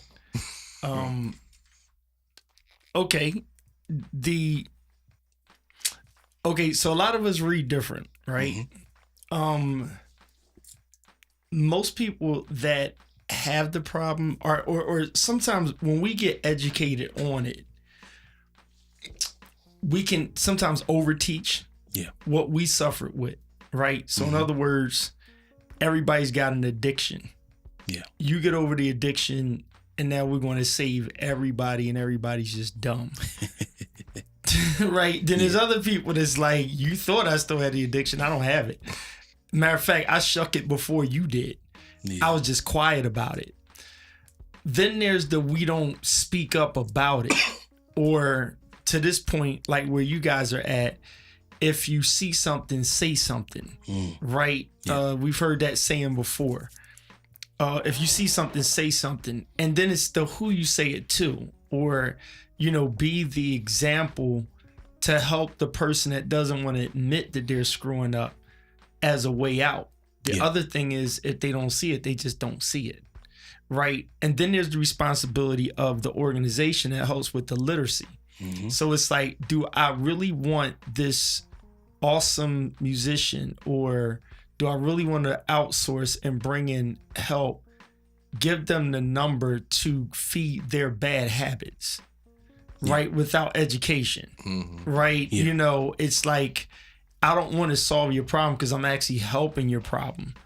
And then people like us are like, feeling the urge to try to teach people. And Darren asked me the question like, yo, when you got your last lump sum money, what did you do with it? Well, some people actually have to go buy that Nord just to eat, because all they have is their ability to play. Yeah. Right? So they got to invest. I mean, somebody asked me about my camera setup the other day, and when I put it in the cart and showed them, I was like, dang, I didn't realize I was holding that much in my hand. Yeah. Right? Yeah. And if I were to just say that at a table, the person across the table would say, I'm dumb for spending that money, because I also had in the basket to help this person out. I showed them how they can accomplish the same look and picture quality that I have for $3,000 less. Yeah. Right? Yeah. But I'm not going to get the $3,000 less. I choose the $3,000 more setup. Yeah. But in educating people, I'm like, boom. So now here's the next thing. Somebody also asks, hey, you just got your tax return. You got $4,500. What did you do with it? Yeah. And we're on the edge of trying to tell them they need to invest in NVIDIA, and what are they supposed to invest in? Apple's now going AI, and it's about to change the game. So you got money, toss it in Apple. Yeah. I mean, it's going to go up. I mean, tomato. Some people are crapping on cryptocurrency, and other people are saying, yo, you need to get some. And then other people are in between, speaking out of both sides of their mouth, Yep. depending on what's what. We all then got educated on something. At one point in time, you had to get a CD. The next thing, CDs are bad. Then it's do this. Then it's do you need credit? Do you need cash? Whatever. It's so all over the place. It gets burdensome. And you know what really comes down to? I believe, once again, I said it before and I'll hit it again. It's the Bible, but then there's learning from it. So the Bible's going to take care of your faith, Yeah. right? Your belief system. If you believe in Muslim, the Quran should solve your problem, right? Then there's the practicality. Yeah. And what I love, again, Rabbi Lapin, Business Secrets of the Bible. Either accept it or you don't. There you go. Because until you change the core way that you think, everything else is not going to fall in place. And then everybody from the outside is making opinions on what you should be doing with what you got when they don't understand your struggle. Yeah. Right? You know, they may not understand it. If you got a hookup, maybe you driving a certain car because you got to connect and you're paying the same thing that your buddy's paying for their Toyota. I'm just using it because I have a Lexus. You know, maybe I'm doing the same thing, same numbers with my Lexus you doing with your Toyota. That's my business. Yeah. But on the outside, you like, oh, you spend all that money on that. You could have got it so-and-so. Well, you don't know what I'm spending. Yeah.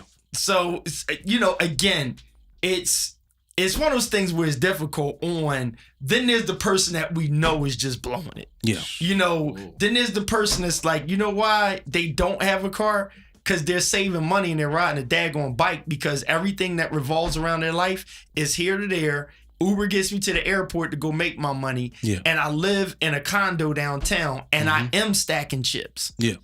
Right? Yeah. I am stacking chips. Yeah. Long going to me are the days of the total knucklehead that hangs in our circles that continues to be the knucklehead. Yeah. After a while, you can't make it being a knucklehead now. You understand what I'm saying? You can't really. Some people do it, but you can't really survive being a knucklehead. And if we're going to educate, I think we need to be direct, like Earn Your Leisure. You know, be direct, like a few others that I look at, and educate and not assume. Yeah. Right? Educate and not assume, because the folk that need to be told, sometimes they're too embarrassed and too shy to actually adhere to what you're trying to help them with. Yeah. Because they've been criticized so much. And then to others, they're fine. They're just they're not educating. Then the ones that are, they're too busy trying to get everybody on their level. Yeah. They're trying to get everybody to, you know, oh, I don't eat out no more. Well, that's you. Yeah. Because I don't, you know, I'm eating bread and cheese at home during the week. So I can go out and eat some shrimp and stuff. I choose to do that. Absolutely. You know, I choose to wear nice clothes and I got sneaker game. But I don't have a eat food all the time and vacation and act like I got a ton of money and I'm broke. So everybody's different. Me, I ride my $5,000 bike. I'm just going to say it. And I have more than one. But you know what I feel good about? I put as many miles on my legs and on that bike that I put on my car. And so that's my choice. Yeah. So the money that people spent in clothes, I spent it on a bike that I use to keep my health correct. Yeah. So that, you know, again, so what are we doing with it? Everybody's kind of doing something different. The ones that are blowing it, I think they're kind of we need to give them grace to help them unblow what they're blowing. Yeah. Now, let me come back here as we are coming to a close. We got to get out of here soon. But when we talk about investing your money, every time people hear that, I think their mind immediately goes to the stock market. But let me share this angle, particularly for musicians. Sometimes when we talk about investing your money, that also applies to you. Investing your money in becoming a better you. Yeah. Example. Okay.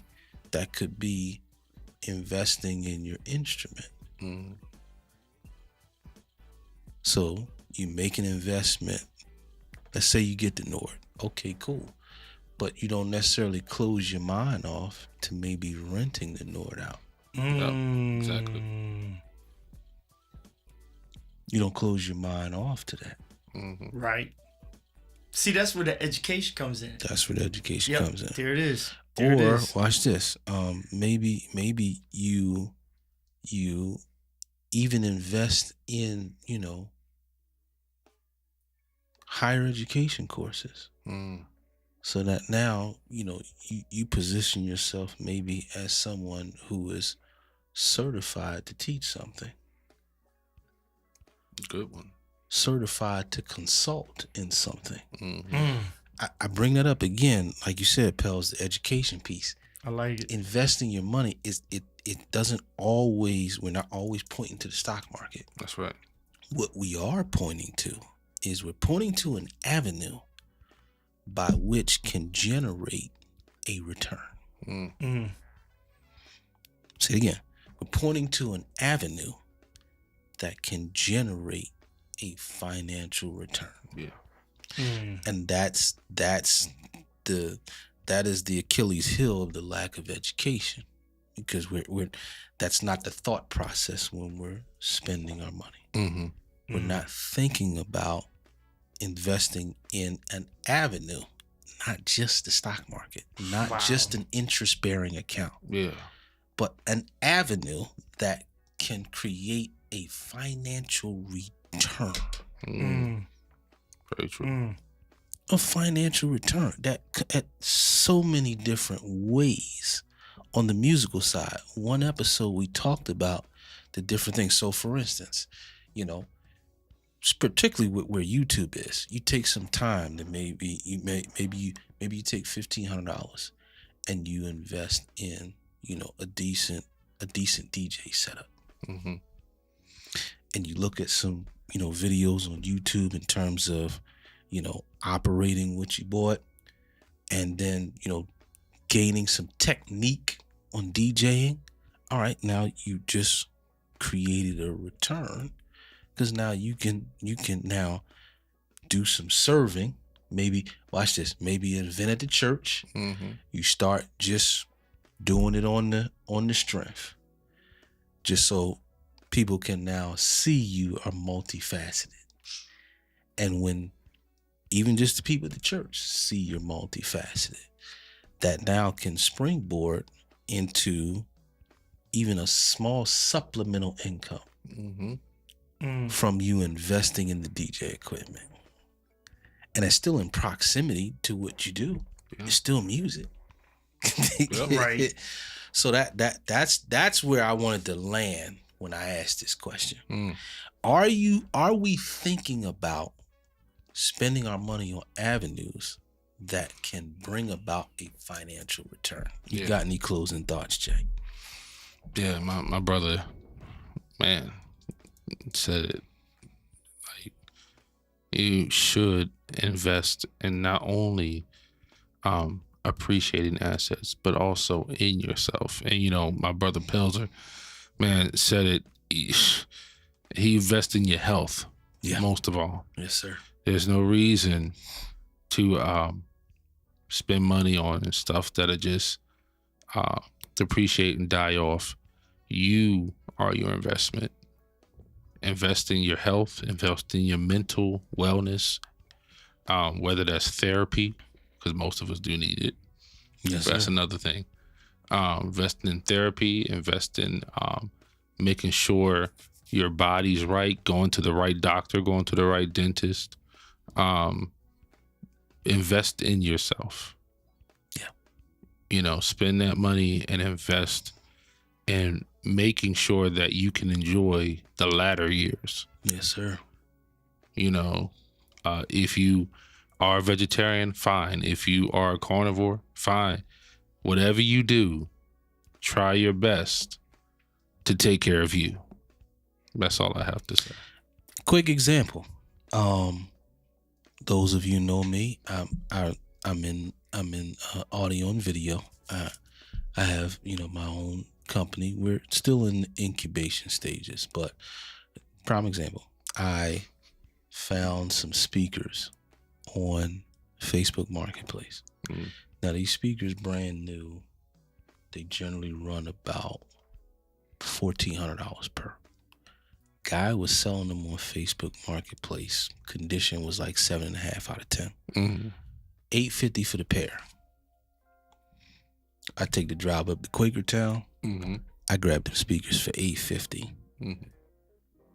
3 weeks later, I am doing an event using those speakers. Yep. And I tell you, they blasted the room. They blasted the room. They blasted the room. And that the bill, the invoice for that event was north of $3,000. Yeah, right. You paid for that investment more than enough. More than $2,000.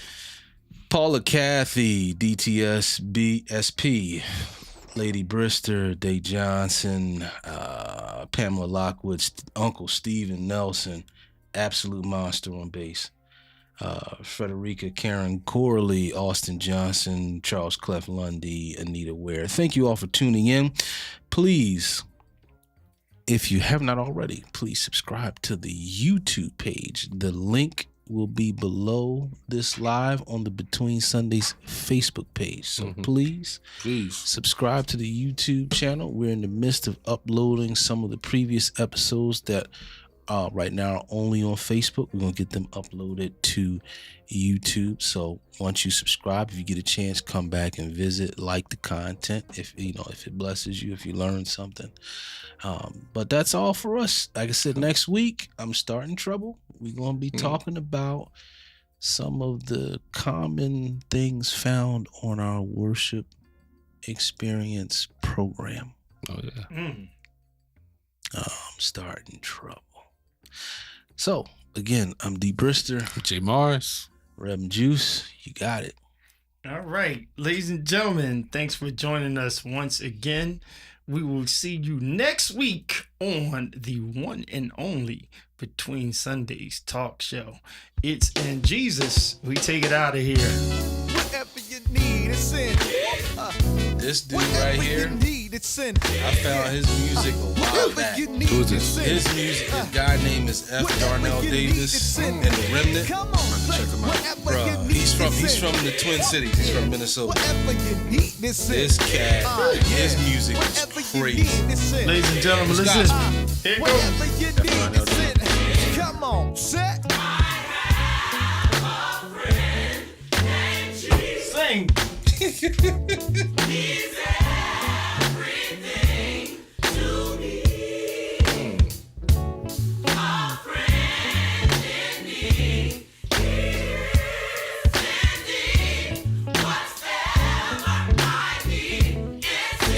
Where? Man, I get in the car with this. And that doobie, I've been playing that joint all week. I believe it, bro. This, back Yeah. and forth, I'm good. I got another one to give you from this guy here.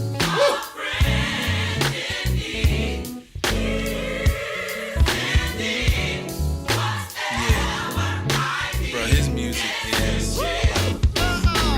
Whatever you need, I've been it's in. following him for Say like it, years. y'all. Whatever you need, it's in. Come on, whatever you need, it's in. Yo, One we listening to whatever you now, need, it's in. number 3. Come on.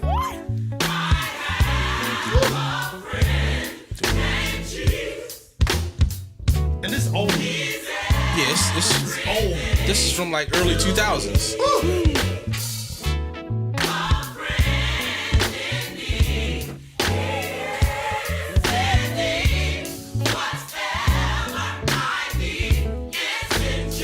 Come on, y'all, sing it again.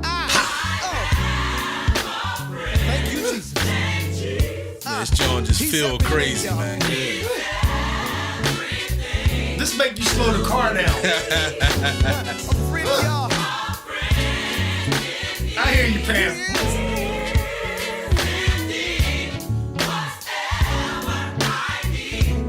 Come on. Come on, sing this, y'all. Whatever you need, it's in. Oh, whatever you need, it's in. Whatever you need, it's it's in. Start to feel this, y'all. Whatever you need, it's in. Come on, whatever I'm gonna go you to the need, vamp and it's drop in. it. Yeah. Jay, watch this vamp. Whatever you need, You heard this it's before, in. Jay? Nah, I never heard this one. Whatever Well, you definitely- need, it's definitely it's vibing in. to it. Whatever you need, it's in. Say, oh. Listen, you can find your healing in the name of Jesus. Yeah. You can find your comfort in the name of Jesus. Hallelujah. Come on, say, oh. You may be looking for acceptance. You may be looking for someone to love you. But you can find all of that in the name of Jesus. Yeah. Right here. Jesus, he will be your friend. He'll be your comforter. That's where it get He'll be funky. your lover. Come on. Yeah. Listen. God is your source. Huh? The Lord is your strength. Yeah. And you've got to understand that everything that you need is in Him. Yeah. So that means stop taking your issues to your loved ones. Stop looking for an answer in your loved ones. But look for the answer in Jesus. Listen, check it. If you're looking for hope, you need to know that. Come on. Yeah. And if you're looking for peace, you need to know that. We out.